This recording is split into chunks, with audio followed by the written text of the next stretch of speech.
Muy bienvenidos a nuestro segundo capítulo de Cuentas Claras, un podcast donde hablamos de economía, pero en simple, sin tecnicismos, porque al final la billetera del Estado es la billetera de todos. Hoy nos acompaña una visita ilustre, Felipe Larraín. Felipe es economista, fue ministro de Hacienda y actualmente ejerce como profesor en la Universidad Católica y uno de los mayores expertos en finanzas públicas del país, así que es realmente un honor. Muchas gracias, Felipe, por acompañarnos, y mi copanelista Gonzalo Joanón de la casa, así que nada, muy ansioso acá de tener estas conversaciones. Oye, mucho gusto de estar acá, encantado de poder conversar con ustedes y ojalá que algo sirva para los que nos van a ver después. Sí, totalmente.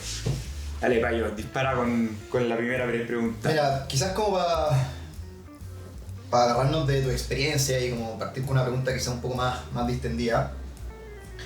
¿Hay algún momento que tú recuerdes en tu paso por Hacienda en el que tú hayas dicho, acá se corta esta cuestión, no se gasta más? Que te tuviste que poner duro. Lo que pasa es que, mira, yo creo que esto es primero, es una cuestión, esto no es una carrera, el gasto público y el trabajo del ministro de Hacienda en gasto, no es una carrera de 100 metros, es una carrera de 3.000 metros. ¿Ah? O sea, uno no puede pensar, de repente surgen necesidades que son absolutamente apremiantes. A mí me tocó el terremoto. Entonces el terremoto genera un aumento de gasto público. Fue un aumento agotado, pero fue un aumento de gasto público porque teníamos que reconstruir el país. Y solamente para recordar, nosotros entramos al gobierno con el presidente Piñera en marzo de 2010, el 27 de febrero, pocos días antes de entrar al gobierno, salió el terremoto. Nosotros teníamos todo un programa de gobierno y de repente nos sale el terremoto. Entonces tú tienes que gastar, hay dos etapas en el gasto de gobierno. Lo primero es la emergencia. La emergencia es, el país estaba dividido en el sentido, no como está dividido hoy día, que estamos bien divididos políticamente. En ese momento el país estaba físicamente dividido. Había lugares donde no se podía pasar. Claro. Como nosotros, es bien fácil destruir la conectividad de Chile porque tenemos una gran carretera, una arteria. Entonces, claro, se podía pasar por mar, pero lo primero fue la emergencia en la conectividad, en la gente que quedó sin hogar, sin vivienda. Mira, se perdieron en total nuestra estimación, porque lo primero que nos tocó y nos pidió el presidente Piñera fue hacer el cálculo de cuánto era el costo del terremoto. Y el costo que nosotros calculamos era del orden de $30.000 millones. $30.000 millones en 2010. Lo que pasa es que $30.000 millones en 2010 son como 17% del PIB, ¿no es cierto? Es un poco menos de la mitad del gasto público, si no me equivoco.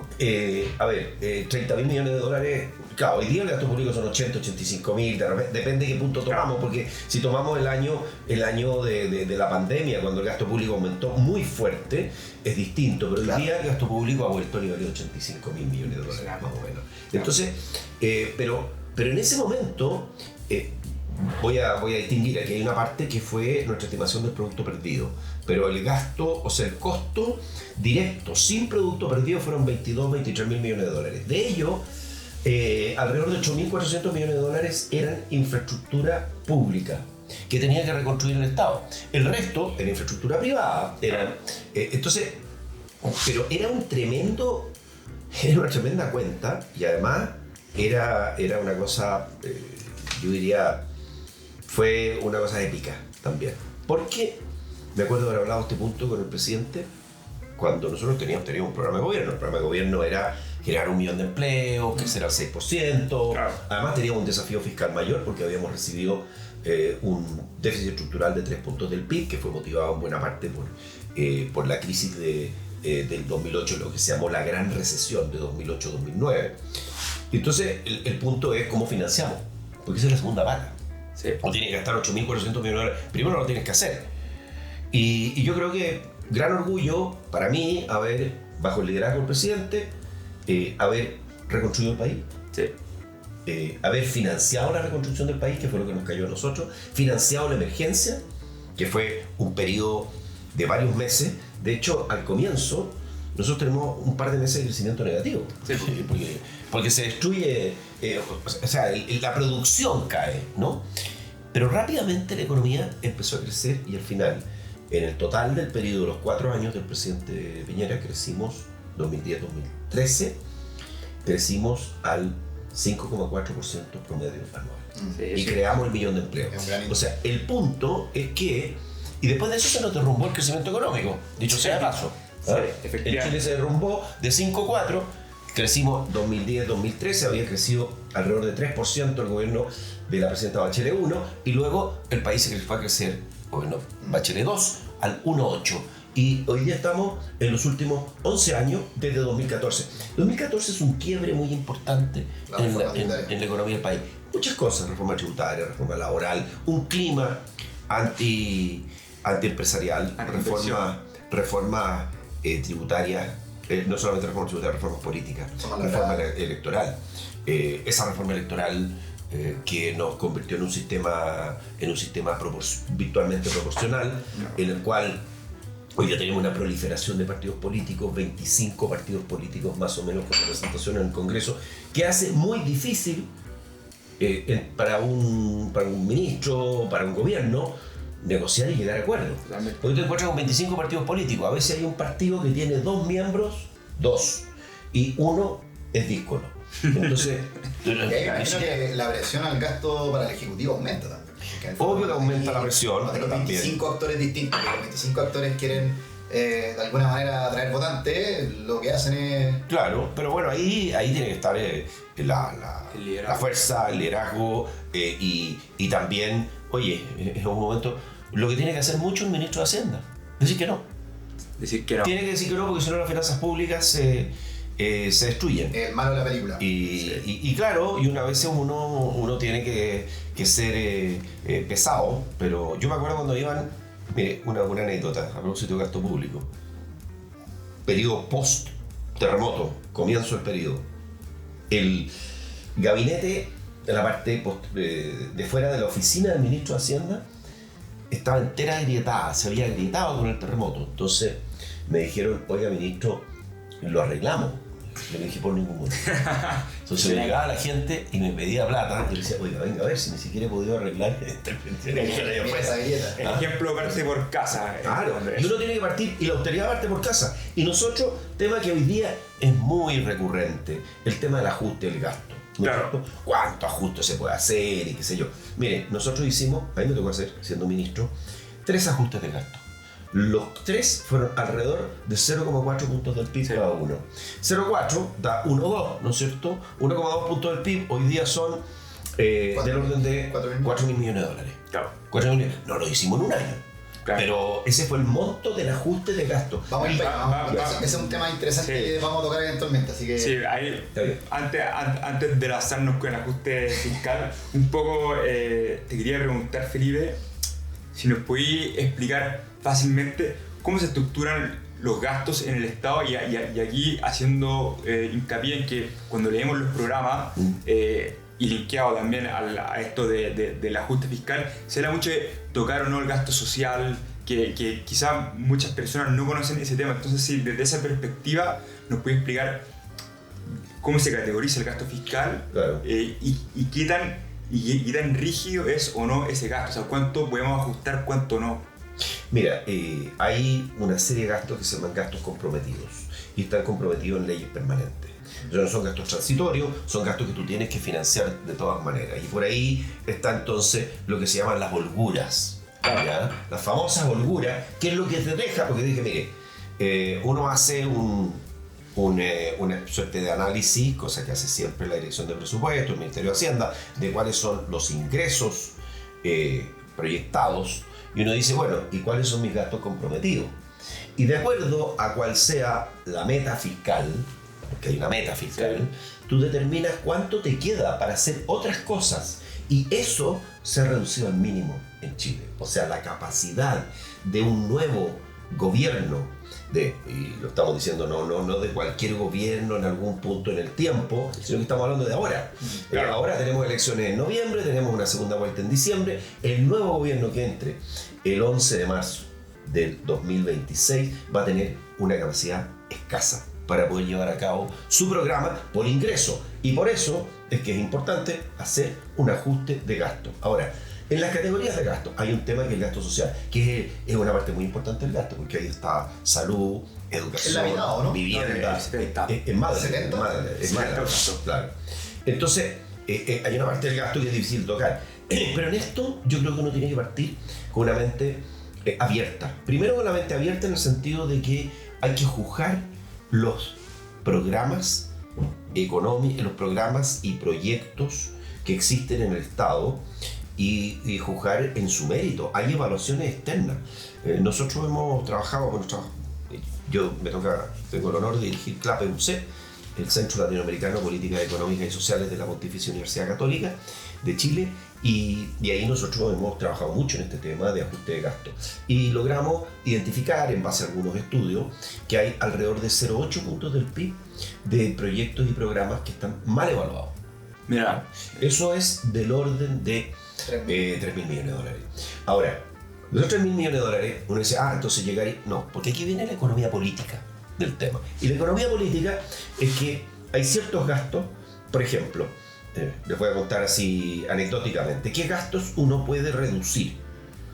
Me acuerdo que en una de las medidas que no fue muy popular dentro del gobierno es porque le dije, mire, aquí los autos se pueden cambiar cada 8 años. claro. No se pueden cambiar antes de 8 años. Y hice un ajuste que fue un ajuste general y parejo de 5%. ¿Cuánto se echa el Estado en Bueno, ahí ahorramos 0,4 puntos del PIB en todas estas cositas. 0,4 puntos del PIB, que en plata de hoy son 1.350 millones de dólares, más o menos. ¿En qué? En 5% de recorte de lo que se podía recortar, que en general es bienes y servicios, porque tampoco puedes recortar, no vas a recortar sueldo y salario, ¿te fijas? Entonces, hay ciertas cosas que puedes hacer. Me acuerdo el tema de los viajes, el tema de los conductores, los viáticos, las horas extra. Pero hay muchas cosas que hacer. Tu paso por el gobierno fue bien austero, teníamos grietas en las paredes, teníamos autos más viejos, sí, lo cual me parece mi auto estaba llegando, yo nunca cambié mi auto porque además la cosa tenía que... Y mi auto pasó los 200.000 kilómetros. Un Volvo que andaba bien, si no tenía problemas, pero cada vez los arreglos eran un poquito más duros. Ahora, ¿pero qué es lo que uno se encuentra? Eso es lo que les iba a decir. Una cosa es decir, mire, todos vamos en útiles de oficina 5%. Entonces, les cae a todos por igual. Esa parte no es tan compleja. No es muy popular. El uso de conductores en el Estado, de vehículos. Oye, ¿quién tiene derecho a vehículos? Que al final tenemos esa cuestión, también puede ser una fuente de gasto importante. El tema de los viajes, los viáticos, justificarlo. Ahora, yo creo que justo es decir que merece un reconocimiento especial doña Dorothy Pérez, porque ha descubierto una beta muy importante simplemente con tecnología y con las mismas leyes. No le dieron ninguna legislación nueva. Cruzar bases de datos. Se cruzó. A ver, quiénes tienen licencia y quiénes salieron de Chile. Sí. Y teníamos los veraneantes en el exterior con licencias del Estado. Y ahí hay plata. Entonces hay muchas cosas que se pueden hacer. Yo no digo que se pueda hacerlo todo. ¿Por qué? Porque además uno encuentra, y aquí viene la otra pata de esto, uno encuentra una cosa es decir, hoy vamos a cortar estos gastos que les describo yo. Y otra cosa es cuando uno va a tocar programas, porque en los programas hay gente, y hay gente que son beneficiarios. Y ese programa puede ser negativo para el país, pero positivo para los usuarios del programa. Claro. Esos usuarios, a su vez, es gente que está bien organizada y que normalmente va a tener un contacto estrecho con un parlamentario. Entonces uno se encuentra con un conjunto de defensores de programas específicos y eso lo hace difícil de cortar esos gastos, pero yo creo que esto depende en buena medida de liderazgo y voluntad política. Se requiere voluntad política y me parece un deber de todo ministro de Hacienda entrar al gobierno y ver qué puede mejorar, cómo puede hacer más eficiente y mejor el uso de los pesos que son de todos los chilenos. A mí me parece que esa es como la mitad de la pega del ministro de Hacienda, es justamente todo el tema fiscal, gasto público, déficit. La otra mitad, el crecimiento económico. Esos son los dos juicios para un ministro de Hacienda. Oye, Felipe, yo tengo una pregunta. A propósito de este tema de los recortes, de los distintos candidatos, en el fondo yo creo que es importante explicarle a quienes nos escuchan como cuál es la diferencia entre decir yo voy a recortar gasto, es decir, voy a gastar menos, a decir yo voy a reasignar gasto, porque en el fondo hay está este estudio que hizo la Comisión de Eficiencia para el Gasto Público, en donde un porcentaje importante era contener gasto, no necesariamente como llegar y cortar. No, 2.000 millones de dólares, la comisión que claro, pero también está el del CEP, ¿no es cierto?, que estima que se puede ahorrar incluso más en muchos temas que tú ya tocaste. Pero ahí ellos distinguen bien como algo que se puede abordar desde la contención, otra cosa que es realmente cortar ese gasto que está dirigido, no sé, a viáticos, qué sé yo. Y hay otras cosas que es, nosotros acá estamos gastando mal, pero vamos a agarrar esta platita y la vamos a gastar bien. Por ejemplo, si es que hay, no sé, gasto excesivo no sé, estamos pagando de más en compras públicas, agarrar esa plata que estamos comprando de más y se va a reasignar a, no sé, un subsidio al empleo formal, por decirte algo. Entonces, claro, desde el punto de vista, cosas que tenemos que entender en simple. En primer lugar, es distinto cortar que reasignar. Es bien distinto. Y cortar es decir, mire, yo corto el gasto y paso a un nivel de gasto menor. Reasignar es que usted va a dejar de gastar en algunas cosas que son malas, que están mal evaluadas, y va a gastar en otras cosas mejor. Que es muy válido, ¿eh? Es muy válido porque eso es parte de la forma como un gobierno puede hacerse espacio. Es a través de cortar proyectos y programas que estén mal evaluados. Y yo creo que aquí hay muchos que hacen, por supuesto hay muchísima diferencia entre el sector público y el sector privado. Parto por decir eso. Pero es como si ustedes piensan a cualquier gerente de una empresa, para hacer el símil. Aunque hay muchas diferencias, insisto, que me van a decir, oiga, no es lo mismo, por supuesto, parto por decir eso. Pero a cualquier persona que está a cargo de recursos le van a pedir cuenta por el uso de los recursos. A mí me parece que eso es absolutamente central. Me parece además un imperativo ético de una persona que entra a gobierno. Decir, oiga señor, pero aquí hay gente que... imagínense estos viajeros, los viajeros con licencia. A mí me parece que esto es un fraude. Entonces, ¿qué es lo que ocurre? Que el mero hecho que lo haya descubierto, además de que esto ahorra muchos recursos, porque se puede... a esta gente, a mí me parece que hay que hacer sumarios rápidos. Yo soy partidario de pedir a esta gente que está defraudando al Estado. Es pedirlo. Con sumario muy rápido. Y no me quedarme metido en un sumario que va a demorar años y la persona va a estar ahí. Oiga, usted está defraudando al Estado. El que defrauda al Estado tiene que salir del Estado. No es digno de estar en el Estado. Porque la gente que está ahí, y quiero decir, aquí hay, en mi conocimiento de los funcionarios públicos, la gran parte de los funcionarios públicos son personas dedicadas, personas que hacen honestas, que hacen un buen trabajo y se esfuerzan a veces con recursos difíciles, ¿no es cierto? Recursos escasos, en situaciones complejas. Pero hay abusadores en todas partes. Sí, y a esos abusadores hay que identificarlos y hay que apartarlos del Estado. Sí, y entonces eso, ¿y sabes lo que pasa? Que además, yo creo que luego, y creo que hay algunas cifras, yo no he visto, era interesante mirar un estudio un año después de lo que hizo la Contralora, de ver qué pasó con el uso de licencias, de licencias médicas. Mostró un gráfico ahora en ENADE, claro, que mostraba cómo caía. Claro, pero por eso digo, un año después, ¿por qué? Porque ha caído, porque el mero hecho de la persona, abrir la ventana y prender la luz, no hay mejor disuasivo para el que está haciendo algo, para el que quiere tratar de meter la mano en la billetera. Yo tengo el dato, en 7 meses, 150 millones de dólares. Y por eso decía yo, veamos un año lo que ha pasado.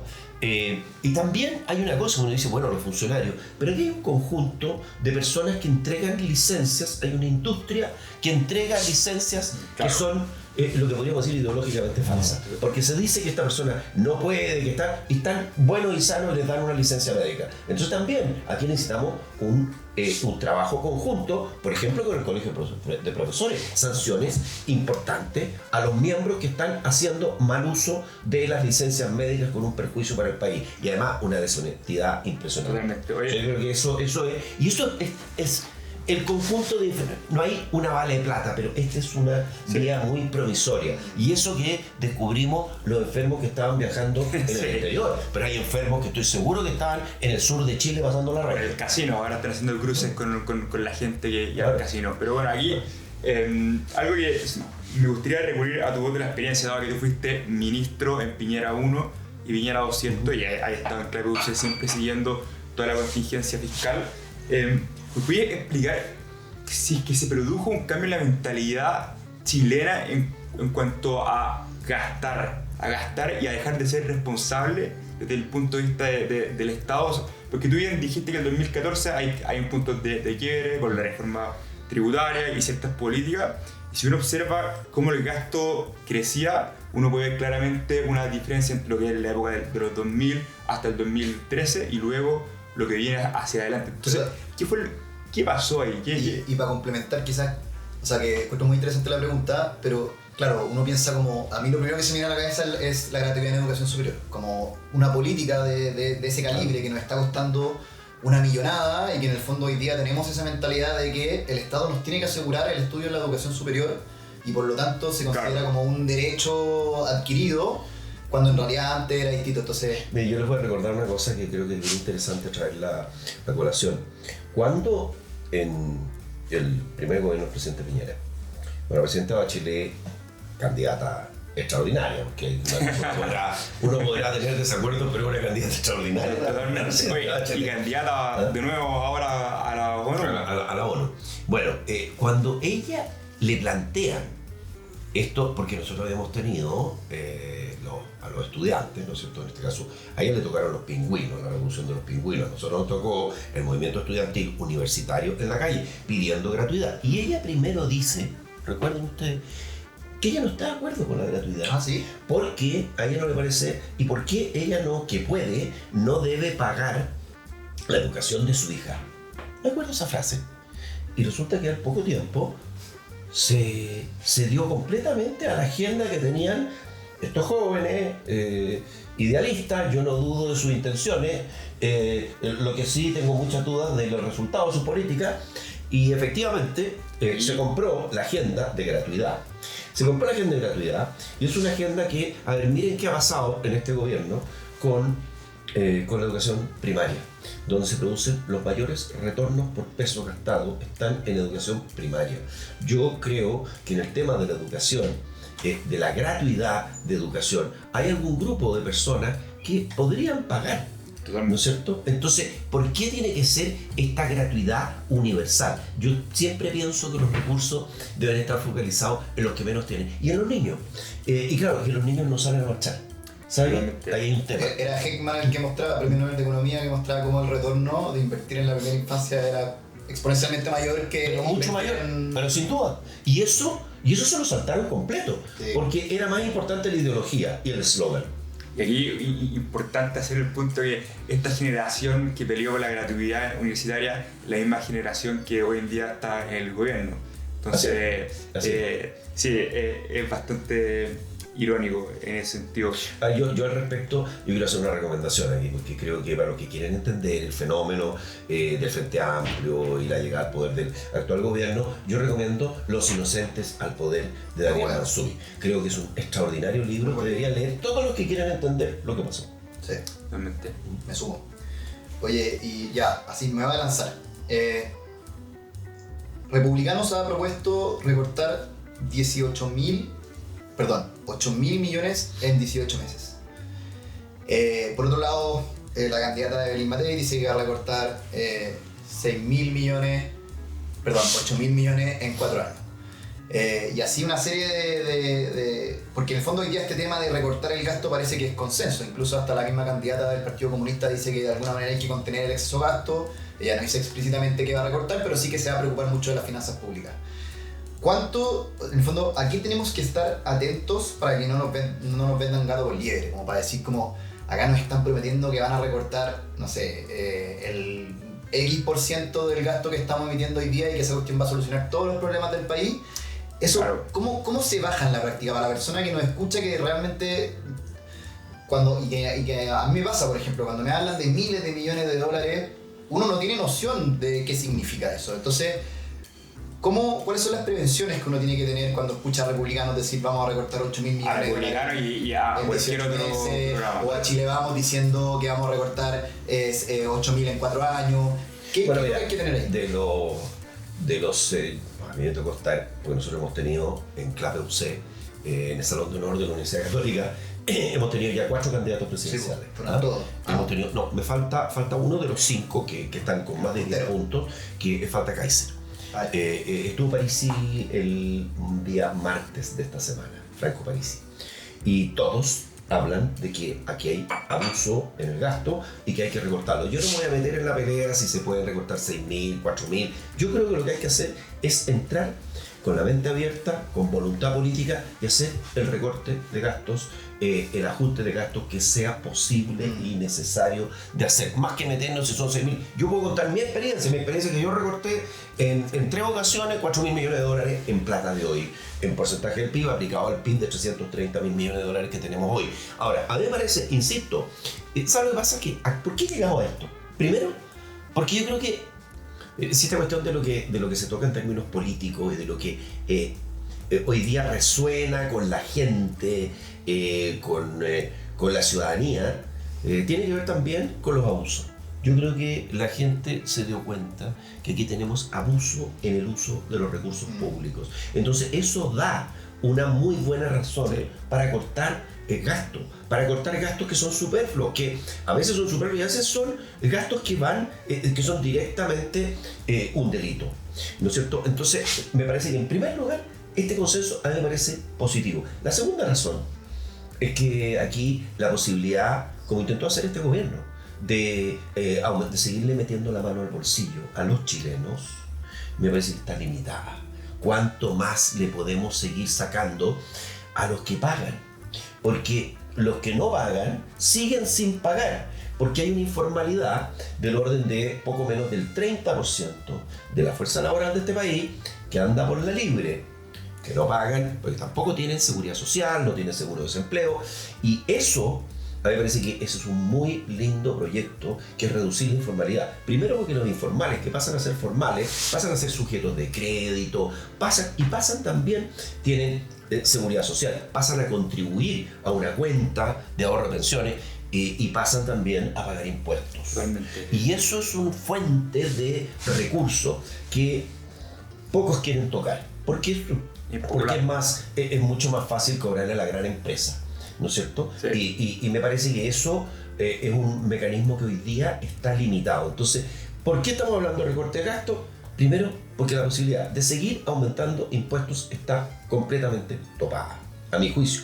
Lo que se puede hacer es una reasignación de los impuestos. Por ejemplo, hoy día hay bastante acuerdo, no sé si consenso, pero hay bastante acuerdo de que la tasa de impuesto a las empresas de 27% es una tasa elevada. Si se compraran con un promedio de 23, y que tampoco uno no debería distinguirse por ser de los más altos. Aquí, lo mismo que en el tema, por ejemplo, royalty de minería, yo creo que estamos topados. Ya se hizo otra reforma con royalty de la minería. Aquí tenemos que dar, en primer lugar, algo que hemos estudiado, yo le enseño mucho a mis alumnos, estabilidad tributaria. Muy importante la estabilidad tributaria, la predictibilidad. Un país donde uno llega y por eso hoy día también, dentro de los temas que están en campaña, es dar una cierta seguridad, como también una invariabilidad tributaria, donde uno puede optar por el régimen, como se podía hacer hasta hace un tiempo atrás, optar por el régimen invariable o quedar sujeto al sistema tributario, a lo que se determina. Pero yo creo que este tipo de cosas son centrales en atraer capitales. Oye, y por favor, no nos sintamos que somos el único país del mundo donde se puede invertir en minería y en otras cosas. Estamos compitiendo con el resto del mundo. Y además, dejemos de lado ideas peregrinas que no se han aplicado bien en otras partes, como por ejemplo el impuesto a la riqueza. El impuesto a la riqueza es un impuesto que llevó, entre otras cosas, al ícono del cine francés Gerard Depardieu a irse de Francia. Entonces uno dice, oye, si se va Gerard Depardieu de Francia, ¿ya quién les queda? Y tuvieron que retrotraer muchos países que han puesto impuesto a la riqueza, han debido sacar el impuesto. ¿Por qué? Porque recauda poco y porque la gente se va. El capital es móvil. Entonces yo creo que eso hoy más que nunca, porque un botón y se fue. Hoy día lo más fácil que hay. Hoy día es súper fácil. Entonces no pensemos que tenemos cautivos a las personas. Atraigamos a la gente al país, que hagan su contribución, que paguen sus impuestos, que contraten personas, que traten bien a sus empleados. Todo eso es muy importante. Y tenemos que atraer para que eso ocurra y no ponernos en un esquema como decir, mire, a ver, ¿cuánto impuesto más? Mire, dos cosas, porque dicen, bueno, este gobierno no le fue tan mal, bueno, creció el 1,9 más o menos, en promedio 4 años, porque no hay que sacar el último año, o el dato que a uno más le convenga, sino que hay que tomar el promedio. Pero yo les pregunto, ¿y qué hubiera pasado si este gobierno hubiera hecho dos cosas por las cuales se jugó. La reforma tributaria, que contemplaba todas estas cositas. Un exocet en materia de impuestos al capital, que fue rechazada en marzo del 2023, que ni siquiera la idea de legislar fue aprobada en la Cámara, porque así fue. Entonces no tuvieron los votos, afortunadamente. Y afortunadamente tampoco no tenemos la constitución que quisieron y que empujaron en septiembre del año 22. Hoy día Chile sería un país totalmente distinto.